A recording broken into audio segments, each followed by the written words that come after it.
Alors, je vous propose dans cette vidéo une courte exégèse, une lecture et une interprétation du texte de Genèse 11 sur la tour de Babel. L'idée de cette vidéo, c'est d'illustrer la vidéo précédente sur ma chaîne qui parlait de manière générale et théorique de la lecture des textes de l'Ancien Testament et de la Bible en général. Ça fait partie donc d'un cycle sur ma chaîne sur l'Ancien Testament, mais toutes les vidéos peuvent se regarder indépendamment, y compris celle-ci, même si je disais qu'elle avait des vertus illustratives par rapport à la vidéo précédente, mais elle peut tout à fait se regarder seule.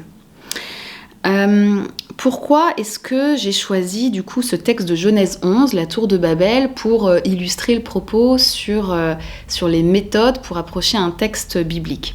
En fait, il y a plusieurs raisons à ça. Déjà, la première, il faut bien l'avouer, elle est pragmatique, c'est que j'ai eu un TD sur le texte de la tour de Babel à la fac. Un TD du coup qui nous avait invité à lire pas mal de textes. On avait eu beaucoup de ressources à notre disposition en amont de la séance pour pouvoir préparer la lecture, et puis ensuite on a eu 3 heures de TD en groupe avec une prof qui nous a guidés, donc on a un peu vu le texte en long, en large et en travers, et ça me donne suffisamment de ressources et de profondeur pour du coup vous livrer une petite synthèse ici sur laquelle je me sens à peu près à l'aise. Et ensuite, au-delà de cette raison un peu pratique, il me semble que ce texte se prête assez bien à une petite vidéo YouTube comme celle-là pour différentes raisons. La première, c'est que la tour de Babel, c'est un épisode biblique qui est connu culturellement. La plupart des gens voient un peu de quoi on parle quand on parle de la tour de Babel, sans forcément avoir le récit précis en tête, le texte précis en tête, mais c'est un texte qui est connu. Donc je trouve d'autant plus intéressant d'aller le lire précisément et d'aller de réfléchir à l'interprétation de ce texte puisqu'il est connu. Ensuite, c'est un texte qui est court, c'est 9 versets, parce que là on va pas prendre tout Genèse 11, même si tout le chapitre Genèse 11 n'est pas démesurément long non plus, mais là on va s'attacher vraiment aux 9 premiers versets de Genèse 11 qui parlent de la tour de Babel. Et donc le fait que ce soit court, c'est assez pratique, on va pouvoir lire ce texte ensemble dès le début de la vidéo et on sera un peu tous du coup sur un pied d'égalité, on aura une vision globale collectivement, on aura une vision globale du texte.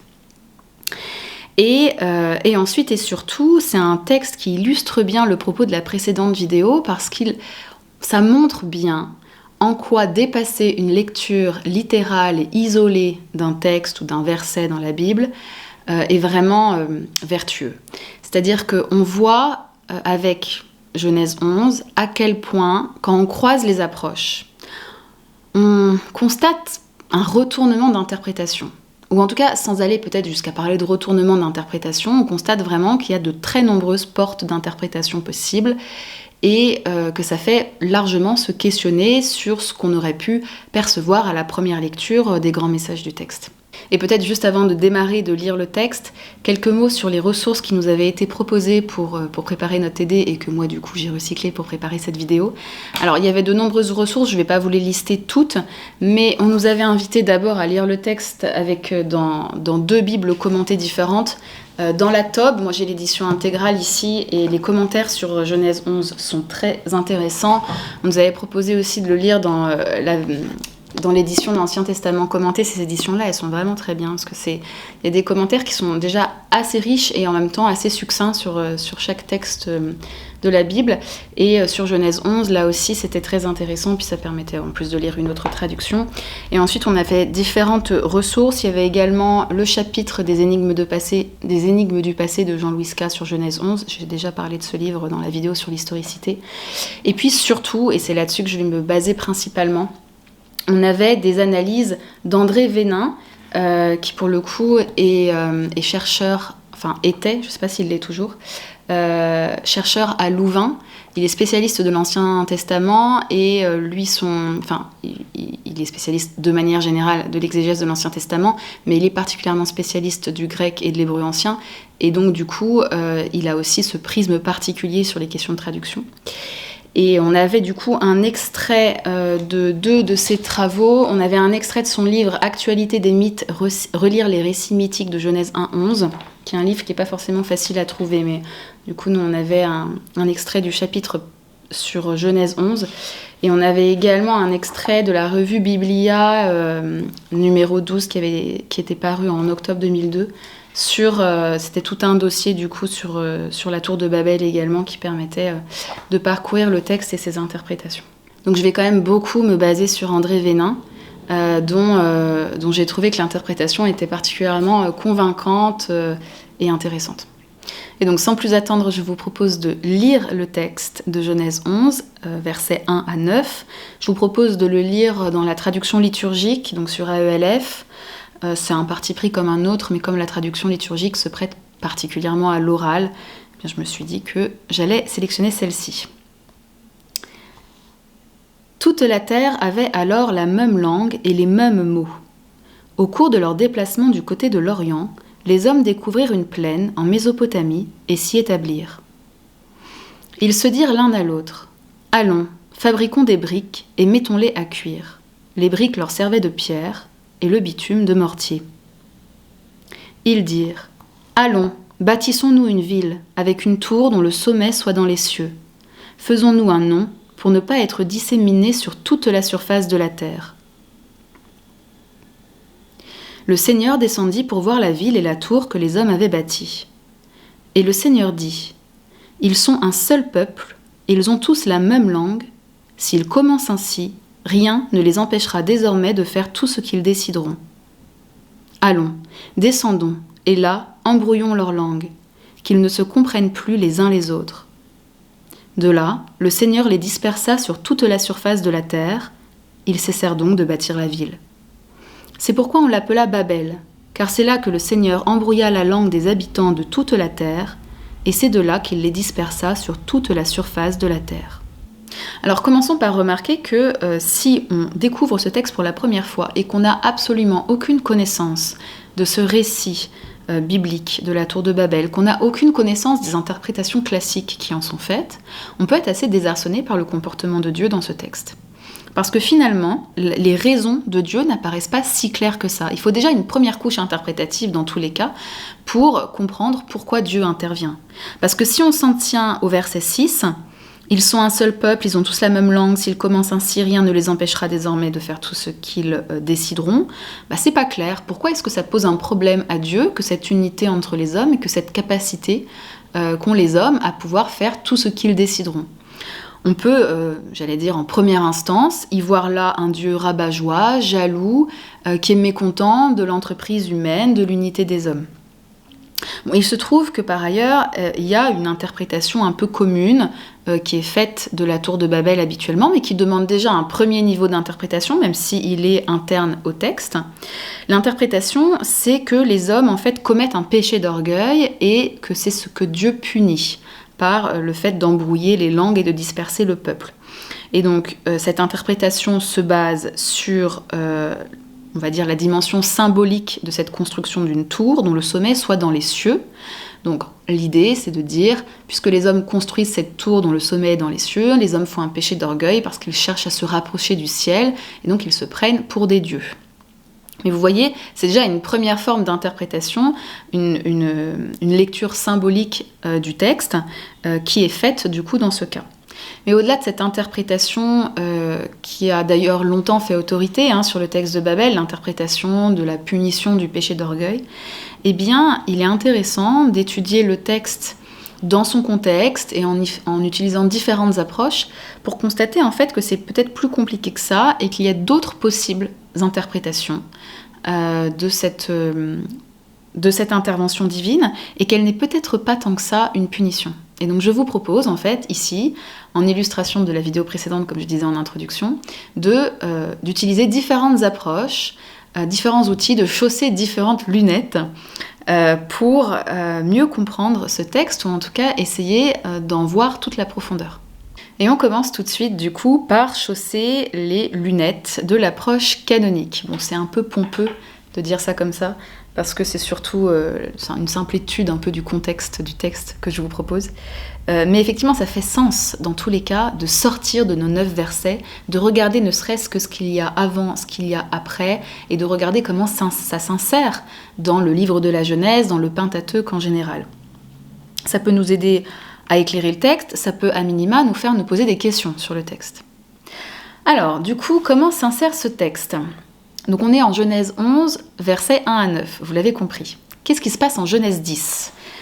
Si je remonte du coup en Genèse 10, on a une généalogie des fils de Noé. Parce qu'en fait, précédemment, c'est l'histoire de Noé et du déluge. Et donc Genèse 10, c'est une généalogie des fils de Noé. Qu'est-ce qu'il se passe après ? Toujours en Genèse 11, mais au verset 10 à 26, on a à nouveau la généalogie des fils de Noé qui se poursuit. Et finalement, on arrive à la fin de cette généalogie à Abraham, et en Genèse 12, c'est l'histoire d'Abraham qui commence. Le Seigneur dit à Abraham, va-t'en de ton pays, au lieu de tes origines, etc. Et donc finalement, ce texte de la tour de Babel semble s'insérer, comme venu de nulle part, au milieu de textes qui semblaient parfaitement cohérents sans le récit de la tour de Babel. Vous voyez, on s'insère en plein milieu d'une généalogie qui fait le lien entre l'épisode du déluge et l'histoire d'Abraham. Donc première chose intéressante à constater, ça semble effectivement être une insertion. Ensuite, il est intéressant de constater que si on lit le texte précédent de Genèse 10, on a directement une forme de contradiction évidente avec le récit de la tour de Babel. Si je vous lis la fin de Genèse 10, désolée parce que du coup je taille à la hache, mais c'est pas grave.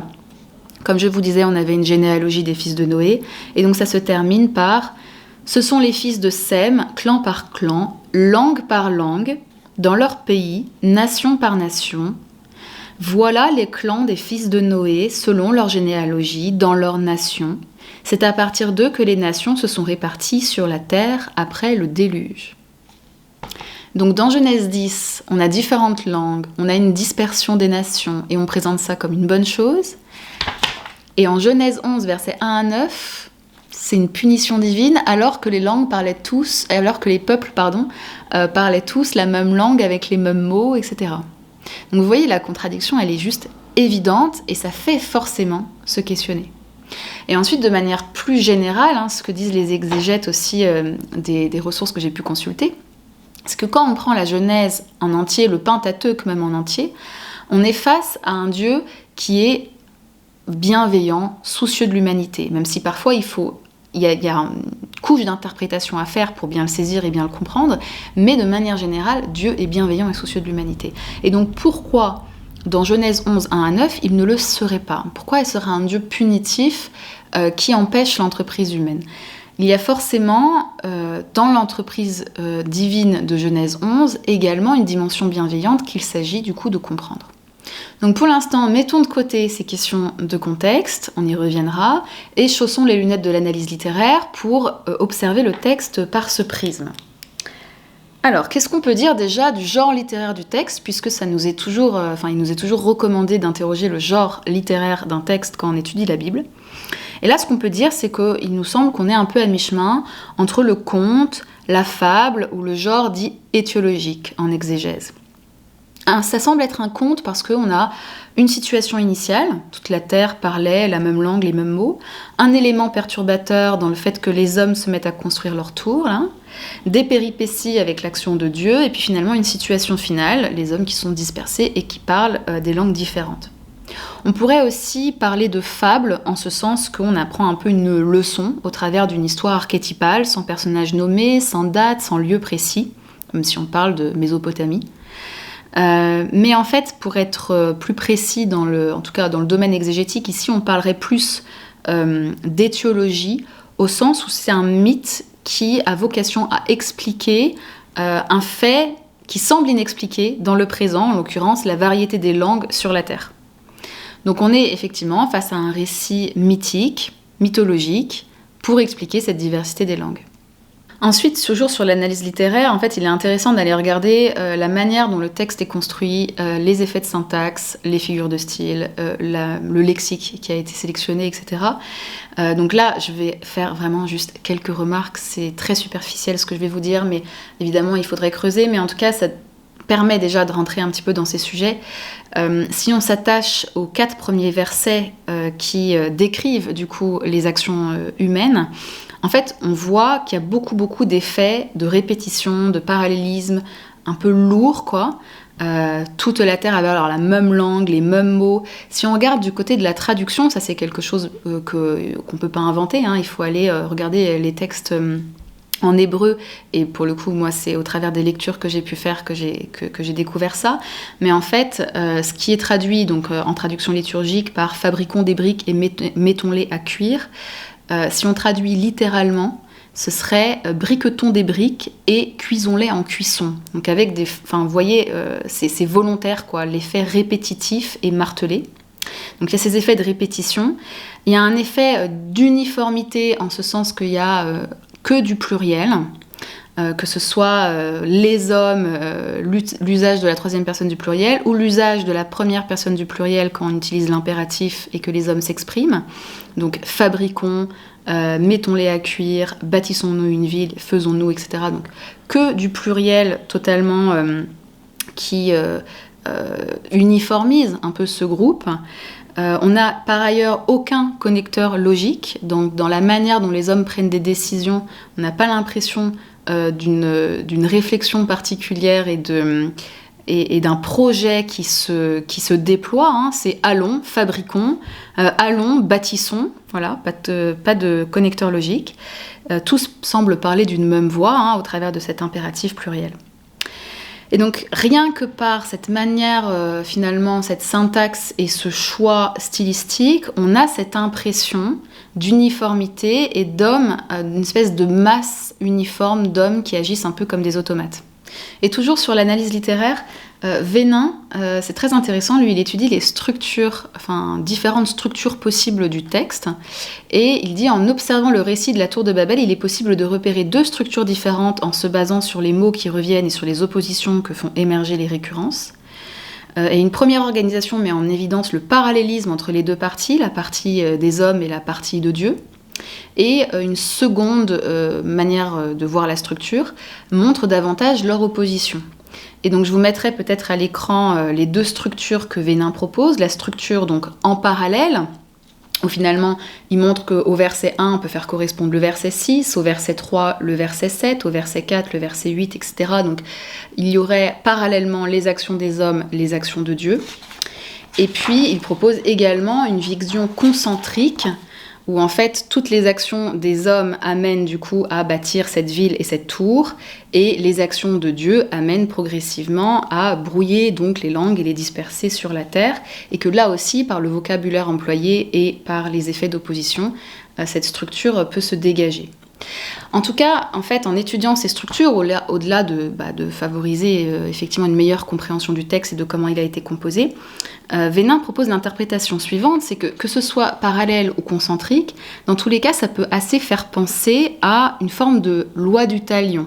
Or donc, s'il y a bien une forme de loi du talion qui est appliquée par Dieu, si Dieu répond en fait précisément à l'action humaine, ni plus ni moins, eh bien ça donne à voir que c'est pas tant une punition qu'une manière d'endiguer une violence, de manière de limiter, d'arrêter une violence. Parce que c'est ça la loi du talion, en fait, dans l'Ancien Testament. Et ça, pour le coup, il faut l'avoir en tête aussi, parce que c'est pas évident pour nous, là, au XXIe siècle. Mais à l'époque, la loi du talion, c'était une limitation de la violence, parce que avant la loi du talion, en gros, c'était l'escalade permanente à la violence. Et la loi du talion vient dire œil pour œil, dent pour dent, en gros, ni plus ni moins que ce qu'on t'a fait. Et c'est vraiment l'idée derrière est de limiter la violence.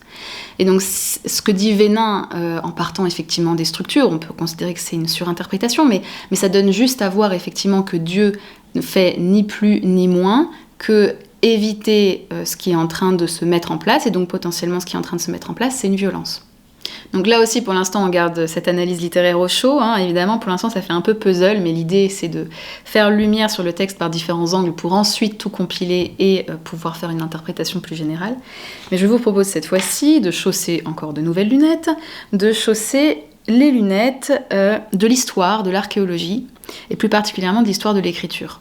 Alors, les études montrent que la rédaction finale de ce texte de la Tour de Babel date d'environ 500 avant notre ère, donc pendant l'exil. Et la référence à Babylone est assez évidente pour différentes raisons. D'une part, Babel, c'est l'hébreu pour dire Babylone. Ensuite, l'époque de rédaction, qui donne aussi un indice. Et puis enfin, la référence à la tour, qui est une référence manifestement assez évidente au temple tour babylonien à étages qui s'appelait les ziggourats. Et je vous propose de vous lire un extrait du commentaire de la traduction œcuménique de la Bible sur le verset 4. Il est dit « Il est possible que le récit de la construction d'une ville fasse allusion à la construction d'une nouvelle capitale, Dur-Sharrukin, par le roi assyrien Sargon, construction qui avait été brusquement interrompue en 705 avant Jésus-Christ. » Quant à la tour, il s'agit sûrement d'une référence à un temple-tour babylonien à étages dit ziggurat. Et donc la référence historique derrière le texte laisse avoir plutôt des constructions qui avaient été voulues par un ou des rois pour leur propre gloire et qui exploitaient la population pour cette gloire. Et très rapidement, je chausse les lunettes de la sociologie historique, même si ça va être vraiment pour une seule phrase, mais un point qui est quand même assez intéressant, je trouve, et qui éclaire pas mal le texte, et donc je l'ai lu, je crois, chez Vénin, qui explique en fait que faire des briques en Israël, ça renvoie à une activité d'esclavage. Ça renvoie en fait à l'époque où, en Égypte, le peuple asservi à Pharaon devait fournir des briques pour les grandes constructions. Et donc, ce verset où il est précisé, fabriquons des briques, mettons-les en cuisson, etc., il est probable qu'à l'époque de rédaction du texte, ça vient invoquer directement dans les imaginaires collectifs une activité liée à l'esclavage, liée à la servitude. Donc c'est pas forcément neutre, et ça demande effectivement de l'exégèse et de faire un détour par l'histoire et la sociologie historique pour le voir, mais ça peut là aussi continuer de nous éclairer. Et donc on commence à percevoir progressivement quelle nouvelle forme d'interprétation peut être faite de ce texte, mais avant de l'expliciter complètement, je vous propose un dernier prisme d'analyse, et donc de chausser une dernière paire de lunettes. Non, ce ne sera pas la dernière, mais bon. Donc un dernier prisme d'analyse, à savoir celui des études du sens, les études de la traduction, et puis un peu de sémiologie. Là aussi c'est un peu pompeux de dire ça, c'est juste un peu d'études du sens dans le contexte. Alors, premièrement, je me vois dans le retour caméra, et c'est vrai qu'elles sont un peu originales ces lunettes. Alors les lunettes ne sont pas non plus, sélectionnées pour représenter la discipline que j'évoque, mais effectivement celles-ci elles sont audacieuses. Toutes ces lunettes ne m'appartiennent pas, certaines m'appartiennent, mais sinon ce sont des prêts. Donc oui, je regrette déjà ce concept de vidéo, mais je m'étais dit c'est marrant de chausser des nouvelles lunettes à chaque fois que je change de prisme d'analyse, et là je me rends compte que c'est peut-être un peu claqué, mais c'est trop tard les amis, la vidéo est déjà bien entamée. Donc on a dit études de sens, traduction, sémiologie, oui. Alors d'abord, un peu d'études de sens sur le paradoxe derrière le mot Babel. Parce qu'en fait, il y a 3 sens différents qu'on peut voir à Babel. D'abord, c'est le nom hébreu de Babylone.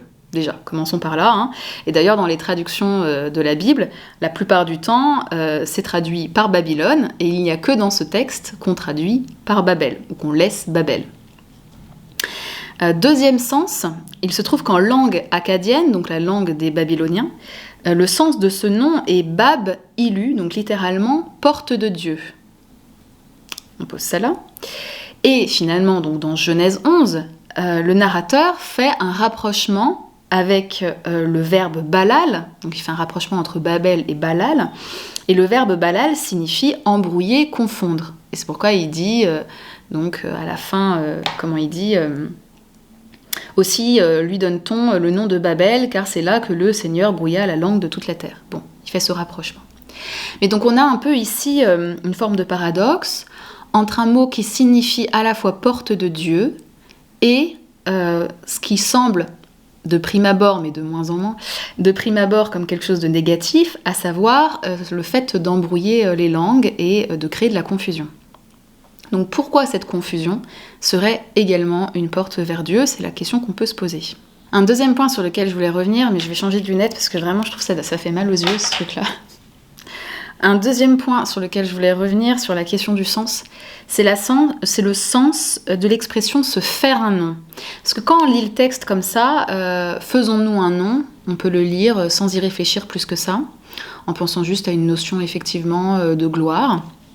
Mais en fait, c'est assez intéressant, et c'est pas mal mis en avant aussi dans la traduction œcuménique de la Bible, c'est assez intéressant d'aller regarder comment l'expression « se faire un nom » est utilisée ailleurs dans la Genèse pour mieux en comprendre aussi le sens, sur un plan sémiologique, donc en considérant les différents liens qu'on peut faire au sein des textes. Et donc ici, en fait, la Tob nous renvoie notamment à Genèse 6.4 et à Genèse 12.2. En 6.4, sur les causes du déluge, on parle du nom des géants, et ce nom représente leur renommée et surtout leur autorité. Et en 12.2, le Seigneur dit à Abraham « Je rendrai grand ton nom ». Et donc là, le grand nom est un attribut royal, mais donné par Dieu. C'est-à-dire que, selon les commentaires du coup de la Tobe, en fait, ce verset en 12.2 prend le contre-pied de « Faisons-nous un nom » de Genèse 11. C'est que le projet des hommes de se faire un nom par eux-mêmes a échoué, et Dieu y oppose son projet pour Abraham de rendre grand son nom et sa descendance. Et donc, toujours selon les commentaires de la traduction œcuménique de la Bible, ici, on a un verset qui dénoncerait du coup la tentation d'assurer l'unité de l'humanité par une forme d'impérialisme politico-religieux dont la Syrie et la Babylonie en fait constitueraient le modèle. Et à propos de cette expression « se faire un nom », et à propos du pluriel dans le texte sur la première partie sur l'entreprise des hommes, Vénin cite un extrait du livre « Commencement, les 11 premiers chapitres de la Genèse » de François Castel, et je trouve que l'extrait est hyper dense et hyper convaincant, donc je vais vous le livrer tel quel. Je vous le lis. « Le projet de toutes les royautés, c'est d'unifier le peuple, si possible tous les peuples, autour de leur capitale, de leur temple, de la personne royale. À ce prix, les princes croient qu'ils se feront un nom, qu'ils donneront un nom à leur peuple. Les peuples qui les écoutent, qui les croient ou qui leur sont asservis, font bien vite l'expérience que le grand nom dont il s'agit n'est que celui du prince. Le projet commun n'est que l'habile ou brutale propagande du roi. Les superbes constructions sont marquées par la pierre ou la brique, mais ne disent plus que le peuple enrégimenté, réduit à l'esclavage, surchargé d'impôts, si souvent misérable. La gloire est au prince et à sa cité, la peine aux hommes. On admire les œuvres, on oublie de pleurer sur le sang versé, la liberté perdue, les individus réduits à ne plus exister en tant que parole, projet, personne indépendante. Il n'y a plus d'autonomie possible, plus de dialogue, tout est soumis au dessein royal. Je trouve qu'il y a tout dans ce texte, et dès lors qu'on a effectivement fait un chouïa d'analyse littéraire, qu'on s'est questionné sur le contexte du texte, qu'on a regardé un petit peu l'histoire de sa rédaction, qu'on a regardé un peu les contradictions de sens, en fait, on ne peut que constater effectivement, en relisant les 4 premiers versets, qu'on n'est pas du tout sur un beau projet commun d'unité, en fait. On est sur un truc où les hommes sont manifestement en train de s'aliéner dans un projet qui est au-dessus d'eux, qui en fait une masse parfaitement anonyme, qui en fait des automates. On n'est pas face à un projet où il y a des individus qui sont nommés, qui dialoguent entre eux, qui échangent sur un projet en particulier, qui font des compromis, qui réfléchissent aux forces et aux faiblesses des uns et des autres. Non, on est sur de l'impératif au pluriel, on est sur un pluriel indéfini, on est sur une masse uniforme et on est manifestement, historiquement, dans une référence directe à des projets qui sont des projets impériaux, royaux, et qui exploitent le peuple. Et donc il est temps à présent de commencer à compiler un peu toutes les analyses et à les mettre ensemble, même si certaines sont très différentes les unes des autres. Alors, pour résumer, on a donc des contradictions assez évidentes avec le texte qui précède notre extrait, où la dispersion et la multiplicité des langues étaient présentées comme des faits positifs. On a par ailleurs, sur le plan littéraire, un lexique, des syntaxes, des figures de style qui donnent une impression d'uniformité, de répétition, de déshumanisation. On a une structure de texte qui donne à penser que Dieu cherche plutôt à enrayer la violence. On a une activité qui renvoie de manière directe à l'esclavage, la fameuse fabrication des briques. On a des références historiques manifestes à des projets de rois oppresseurs. On a un paradoxe dans l'étymologie de Babel, puisque c'est à la fois la porte de Dieu et là où tout s'est embrouillé. Et enfin, on a l'expression « se faire un nom » qui s'éclaire par les autres occurrences autour, et qui s'éclaire aussi par l'histoire, et qui laisse à penser que c'est pas tant le groupe conscient de lui-même qui cherche à se faire un nom collectif, mais bien un dessein impérial. Alors, qu'est-ce qu'on en tire pour une interprétation générale du texte sur la tour de Babel ? En fait, ce qu'on peut comprendre, c'est qu'on est face ici à un processus un projet d'uniformité. Et ce projet d'uniformité, il va à l'encontre de la création. Parce qu'au centre de la création, il y a la diversité. Et on peut le lire d'ailleurs dans les textes de création dans la Genèse, la diversité est toujours au centre. Et donc ce que vient faire le Seigneur ici, ce ne serait pas tant punir les hommes pour leur orgueil, que enrayer un processus de décréation, un processus qui nie la diversité. Et quand on lit « S'ils commencent ainsi, rien ne les empêchera désormais de faire tout ce qu'ils décideront », on peut en fait comprendre à une dictature, rien n'est impossible dès lors qu'elle a nié les individualités, nié la diversité et imposé une forme d'uniformité. Et donc ce que fait le Seigneur en brouillant les langues, c'est accentuer, consacrer la différence. On ne peut plus nier la différence. Et ça met en évidence, ça force à reconnaître la difficulté inhérente, mais belle, à toute forme de communication avec une altérité, avec toute forme de rencontre avec une altérité. Et donc, il y a une forme de paradoxe dans cette dispersion de Babel. C'est que ça nous apparaît à première vue comme une négation de la valeur d'unité, parce que ce groupe avait l'air uni, etc., et Dieu les disperse. Mais en fait, on peut comprendre que derrière, le Seigneur offre plutôt une nouvelle possibilité de vie face à une erreur qui était en train de se mettre en place. Il consacre ces différences indispensables à la vie et qui étaient en train d'être niées. Donc c'est pas tant un Dieu jaloux qui s'exprime ici, mais plutôt un Dieu qui serait au contraire passionné de liberté humaine. D'où le sens paradoxal aussi du mot Babel, puisque donc cette étymologie fournie par le narrateur parle d'embrouiller, et en même temps, on sait que ça signifie dans la langue akkadienne la porte vers Dieu, donc il y aurait effectivement une porte vers Dieu, un chemin divin à consacrer les différences individuelles. Et je termine par deux petites ouvertures intéressantes aussi à avoir en tête. Une première, c'est un lien qu'on peut faire entre le texte de la tour de Babel, donc dans l'Ancien Testament, et un texte très connu du Nouveau Testament. Donc pour ça, je mets ces lunettes-ci qui sont d'une part très stylées et qui sont très symboliques parce qu'en fait, ici, il y a écrit avant et ici, il y a écrit après dans différentes langues. Et donc, vous avez effectivement l'Ancien Testament et le Nouveau Testament représentés par cette paire de lunettes. Vous imaginez Jésus ici. C'est très pointu comme choix, n'est-ce pas? Et c'est très stylé aussi. Donc, putain, on va plus du tout écouter ce que je raconte. Oui, donc on fait un pont entre la tour de Babel et le récit de la Pentecôte dans les Actes des Apôtres. Si jamais vous êtes un peu familier de la Bible, vous avez sûrement ce lien en tête, mais donc je vous le partage si jamais vous ne l'avez pas. Dans le récit de la Pentecôte, donc c'est le moment où l'Esprit Saint est envoyé donc, sur terre, sur les apôtres, et donc en fait il nous est dit, donc on est en Actes des Apôtres chapitre 2. Quand le jour de la Pentecôte arriva, ils se trouveraient réunis tous ensemble. Tout à coup, il y eut un bruit qui venait du ciel comme le souffle d'un violent coup de vent. La maison où ils se tenaient en fut toute remplie. Alors leur apparurent comme des langues de feu qui se partageaient, et il s'en posa une sur chacun d'eux. Ils furent tous remplis d'Esprit Saint et se mirent à parler d'autres langues, comme l'Esprit leur donnait de l'exprimer.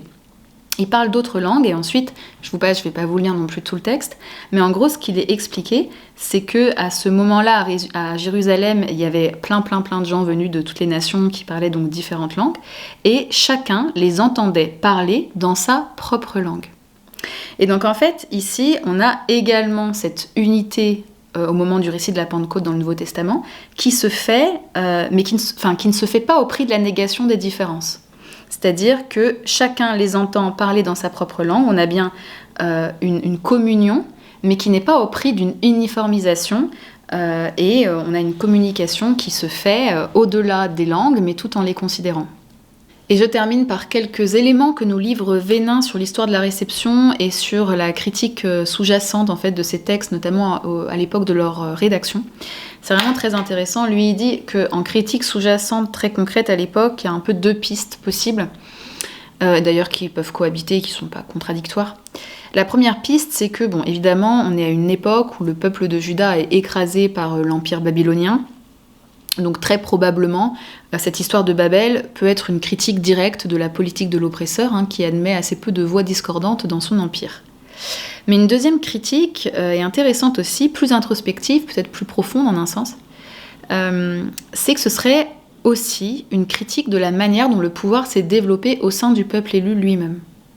Et on peut le voir, que ce soit les règnes des différents rois successifs, ou plus particulièrement le règne de Salomon par exemple, Le règne de Salomon, ça résonne assez fort avec l'histoire de Babel, au sens où à bien des égards, pour sa gloire, le roi Salomon a exploité son peuple, les a écrasés d'impôts à certains moments de son règne.